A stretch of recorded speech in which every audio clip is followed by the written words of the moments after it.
આપ જોઈ રહ્યા છો સંદેશ ન્યૂઝ, તમારી સાથે સત્યની સાથે અત્યાર સુધીના બધા જ સમાચારો અને અપડેટ સાથે હું છું નુપુર। સૌથી પહેલા વાત કરવી છે ઠંડીની। ઠંડીનો ચમકારો રાજ્યમાં અનુભવાઈ રહ્યો છે।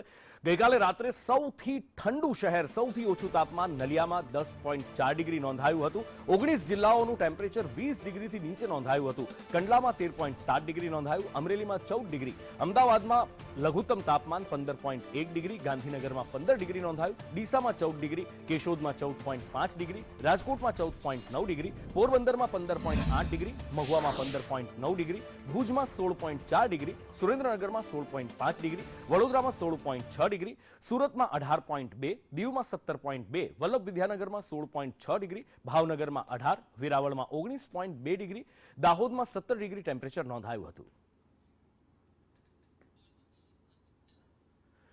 ઠંડીનો ચમકારો રાજ્યમાં અનુભવાઈ રહ્યો છે અને 19 જિલ્લાનું ટેમ્પરેચર 20 ડિગ્રીથી નીચે નોંધાયું છે। જે દરિયાકાંઠાના વિસ્તારો છે ત્યાં આગળ થોડું સમ તાપમાન હોય છે, પણ આ વખતે ત્યાં પણ ઠંડીનો ચમકારો અનુભવાઈ રહ્યો છે। 19 થી 20 ડિગ્રી લઘુત્તમ ટેમ્પરેચર નોંધાઈ રહ્યું છે। પછી એ પોરબંદર હોય કે પછી સુરત હોય, દરિયા કિનારાના જે વિસ્તારો છે ત્યાં થોડું ઘણું તાપમાન વધારે છે, પણ અંદરના જ્યાં ભાગની વાત આવે છે ત્યાં કેટલાક જિલ્લાઓમાં, કેટલાક શહેરોમાં 15 ડિગ્રીની આસપાસ તાપમાન નોંધાયું છે। નલિયા 10.8 સાથે સૌથી ઠંડુગાર શહેર રહ્યું છે। સૌથી ઓછું તાપમાન જો આમ જુઓ તો બનાસકાંઠામાં, નલિયામાં અને એની સાથે દાહોદમાં જોવા મળતું હોય છે, અને એવું જ અત્યારે પણ થઈ રહ્યું છે। નલિયામાં સૌથી ઓછું તાપમાન 10.8 ડિગ્રી નોંધાયું।